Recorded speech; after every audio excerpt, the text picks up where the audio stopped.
Expect the best used car deals guaranteed. Visit arnoldclark.com.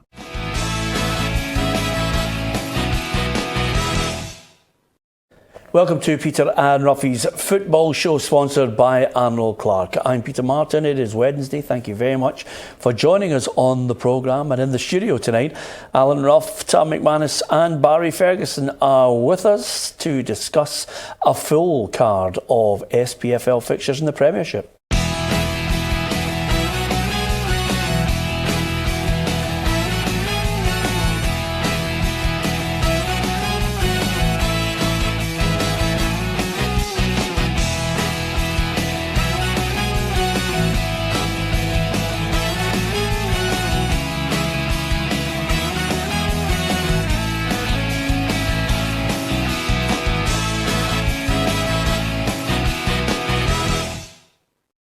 Lots of games to discuss, and of course a good pub agreement thrown in for good measure. And of course I'm talking about Neil Lennon hitting back at Chris Boyd's assertion that there aren't any great players in Scottish football. I think we've all had a great bit of banter about it. In fact, if anything, Neil Lennon probably trying to talk up our game, Roughie. I understand where he's coming from, but I also understand what Chris Boyd was talking about. Yeah, you have to get your head round the word great for a start. You know, we all have levels of greatness. I do think we've got really, really good young players in our league, but couldn't compare them to whatever you go back to the 90s or the early 20s, you know, when you've got Laudrup and Gascoigne and Larsson and Di Canio and all these players going about.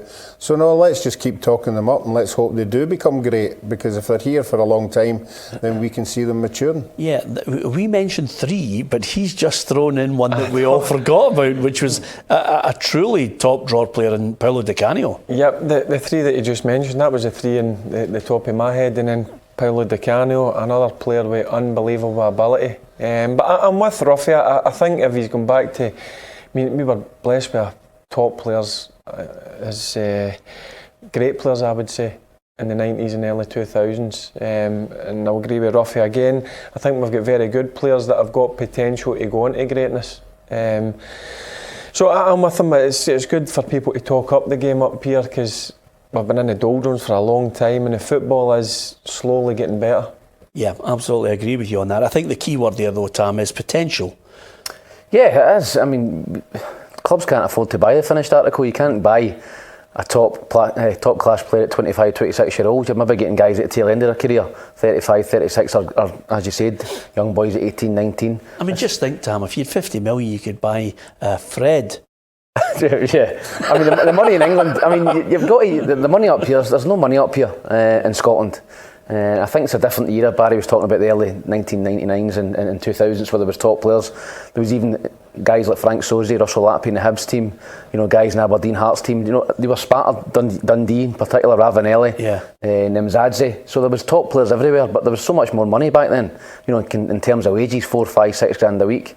Clubs here outside Celtic Rangers can pay 1,500, 2 grand a week. Yeah. You're not going to attract great players with that kind of money. Okay, it's a great pub argument. It will continue, no doubt, as the season rages on. But the season's raging on with everybody licking their lips in anticipation of what's on offer, not only tonight, but of course the impending cup final on Sunday at Hampden between Celtic and Rangers. First of all, here's a look at the fixtures taking place tonight in the Premiership. Lots of them to look forward to. Aberdeen against Rangers, pick of the bunch. Celtic, Hamilton, Hearts, Livingston, Kilmarnock, St Johnstone, Ross County against Hibs, and St Mirren against Motherwell. So lots of great games to talk about. Aberdeen Rangers certainly has caught the attention because everybody is looking at this and thinking, could there be revenge in there at Pittodrie with the likes of the Aberdeen players geared up for that after that 5-0 hammering, or is it a case of Rangers just have the bit between their teeth? Well, it's always a tasty fixture when Rangers travel up with Pittodrie. I'm sure Aberdeen, I wouldn't say revenge, but they want to obviously play better than the last time when Rangers demolished them 5-0 at Ibrox. I think it'll be a closer game, but I think Rangers have got too much quality, as you mentioned. They've got that bit between their teeth.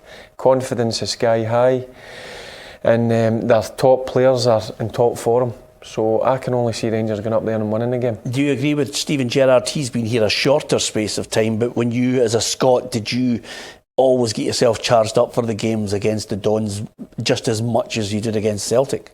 Yeah, as I says, it was always feisty up there, but I always enjoyed it. It was a hostile atmosphere. Full house at Pittodrie. It's another great stadium to play in. So no, I love going up there, and we had real tough games. It's one of the ones when you go up there, you've got to roll the sleeves up and make sure that you work hard to get the result. Yeah, do you get pelters up there? Just a bit. Yeah, absolutely. I don't think we can narrow it down to Pittodrie. As far as the game itself, well, Stephen Gerrard certainly emphasised to his players that Aberdeen will be dangerous. No, I think there's too much football to be played to be writing anyone off. Aberdeen are a good team. They're capable of going on long runs, winning runs. I think they've shown that, certainly in my time being here.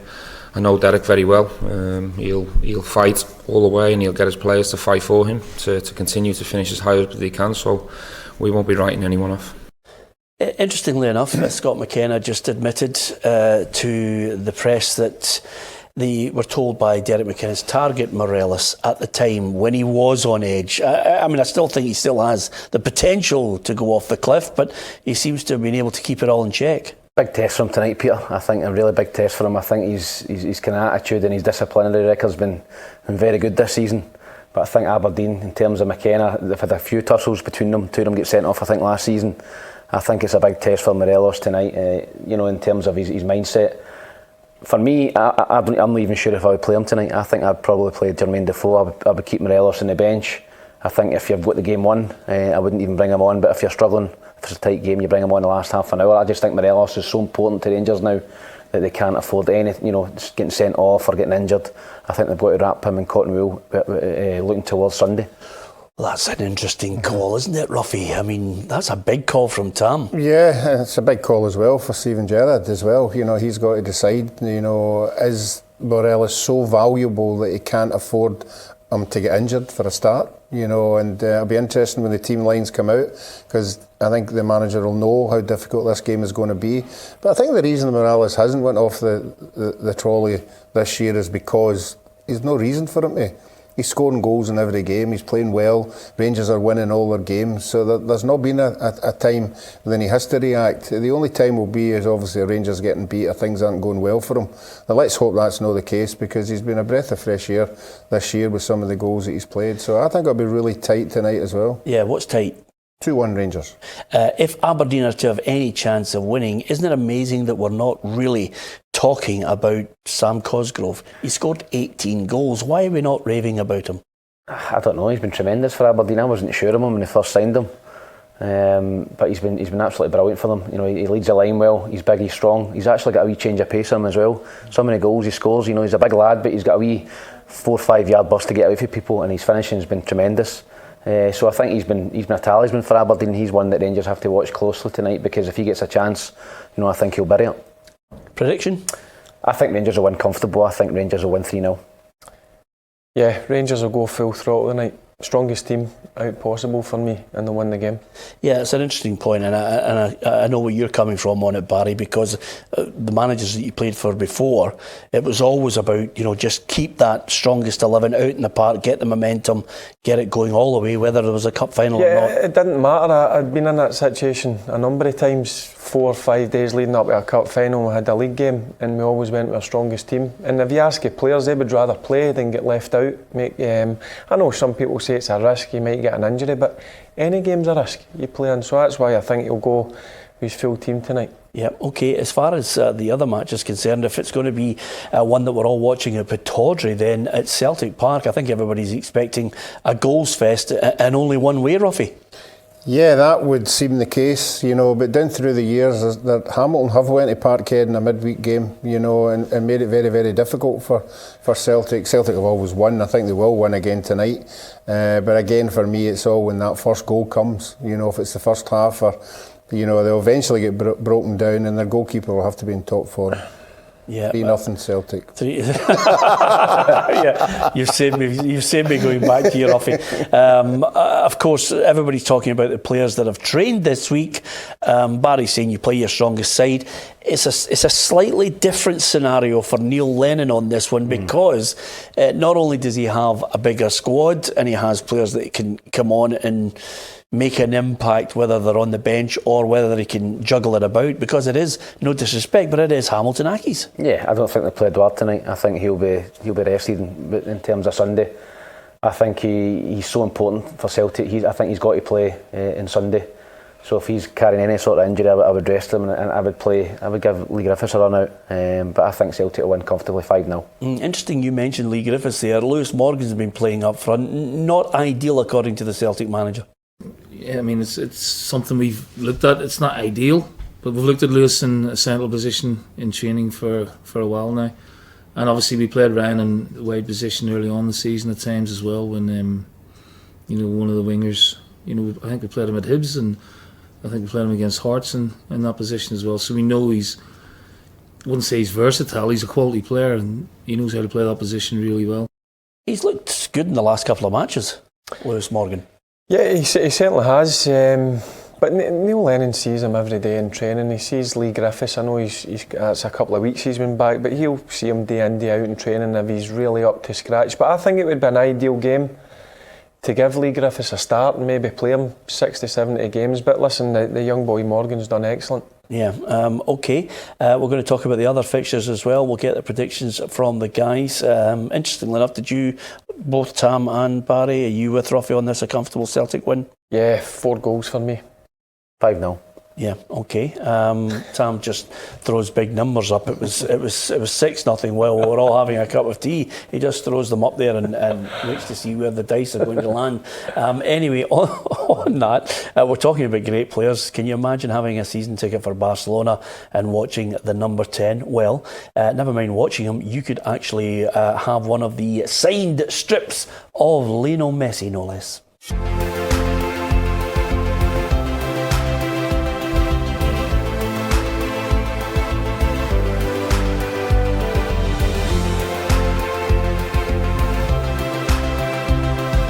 If you'd like to win this unique Lionel Messi signed Barcelona top, subscribe to our YouTube channel PLZ Soccer, and we'll announce the winner on Friday 20th of December.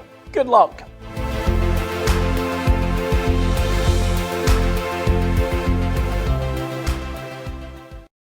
Quite a lot of movie offers coming in for Barry and myself since we've been doing the competition. It's like getting Pacino and De Niro together, isn't it, Roughie? It's just... I honestly can't wait. He's next for these two. Yeah, by the way, Roughie's next because I want to give you a sample of Take 32. Honestly, if it's not written on a big giant Bob Hope card to tell him exactly where to go. And then McManus, I cannot wait for that one as well. Hi, I'm Tam McManus. Anyway, apart from that, let's concentrate on the other game. Still Hearts no manager. Austin McPhee in charge. It drags on, and Budge coming out today and saying, it's so complex, this negotiation, to get a fair figure, if indeed there is a figure to pay to Barnsley. Yeah, I'm surprised how long it's went on, and obviously coming for the weekend and the performance against Rangers, it's just not good enough for a club of Hearts size. And certainly with the play, you look at that squad, I've said it countless times, the players that are in that squad are good players. They just need a manager to come in now and sort it all out.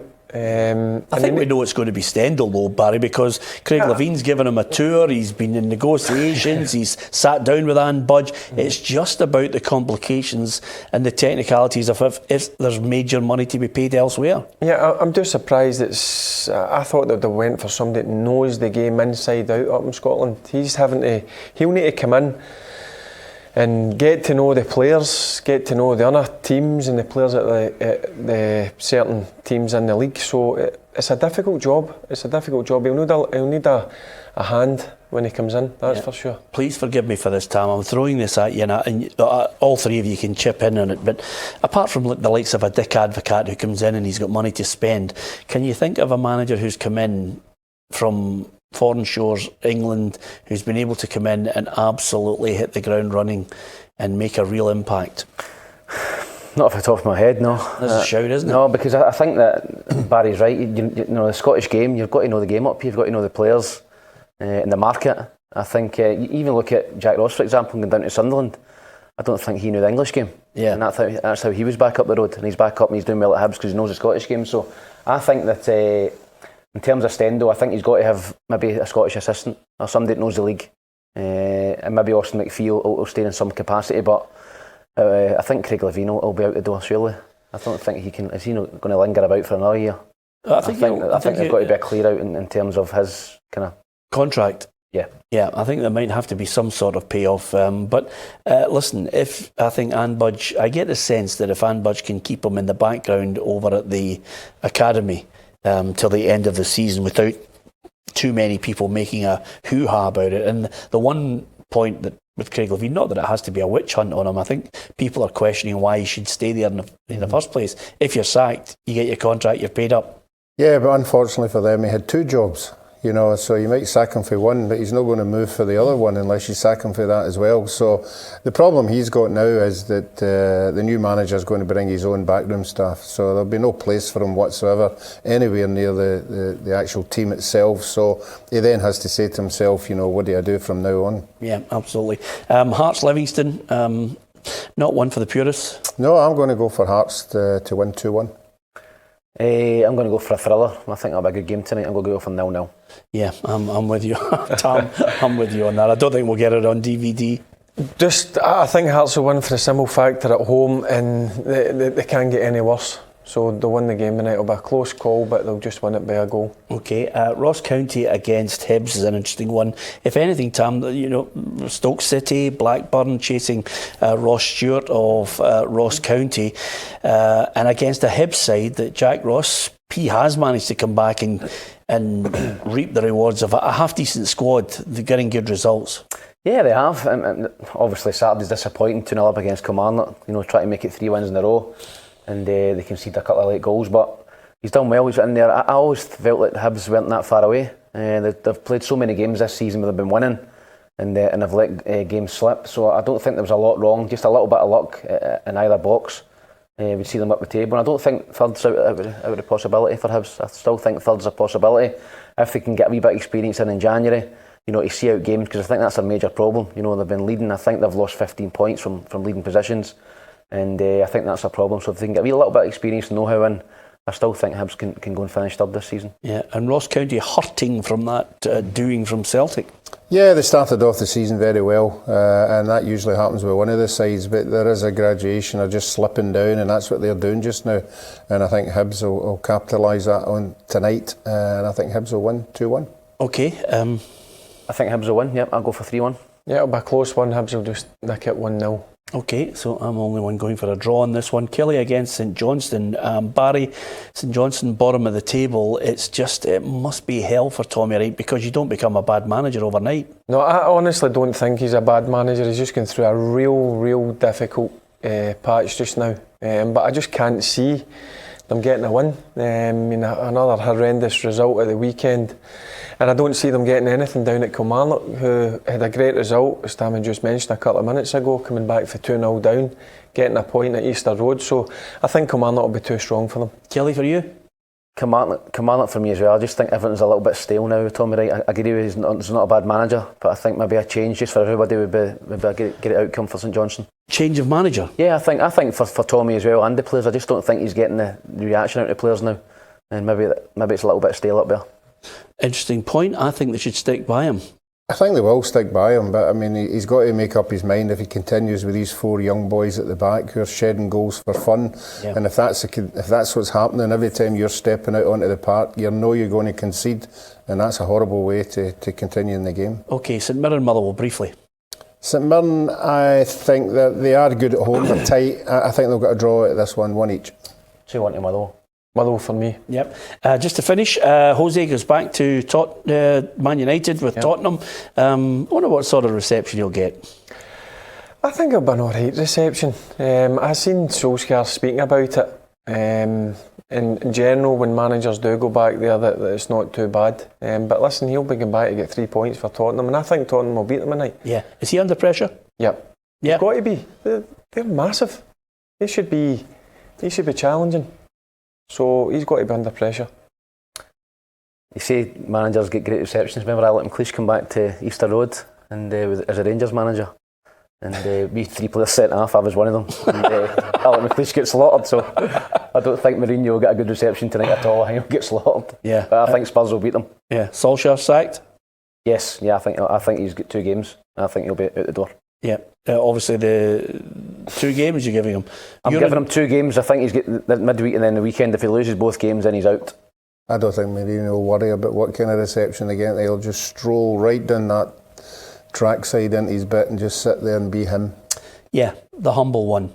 Yeah, absolutely. Okay, thanks to the guys. Don't forget you can give us your thoughts right across our social media, our ever-growing football family. Thank you very much to each and every one of you for following us across Twitter, Facebook. The Facebook Live is growing day by day. We'd love to give you the chance to actually put the point to our panellists live on Facebook. And of course, YouTube. If you subscribe to the channel, then thank you very much. You can subscribe at the moment, as you know, and get the competition. And if you get on the phone as well, you can download the app and it gives you all the news right across world football, and you get the unique video content as well. So download the app if you do indeed get a chance. Good luck with the Lionel Messi competition, and don't forget this week, tomorrow, I'm really looking forward to it. In fact, it's released on Friday morning. Our podcast guest is Ian Durrant, the former Rangers player who used to have Barry Ferguson, a wee Barry Ferguson, on his shoulders when Barry was dreaming of playing for Rangers. Now he's only dreaming of managing Rangers. Anyway, on that point, thanks to Roughie, thanks to Tam, thanks to Barry, and from myself, Peter Marston, thanks for watching.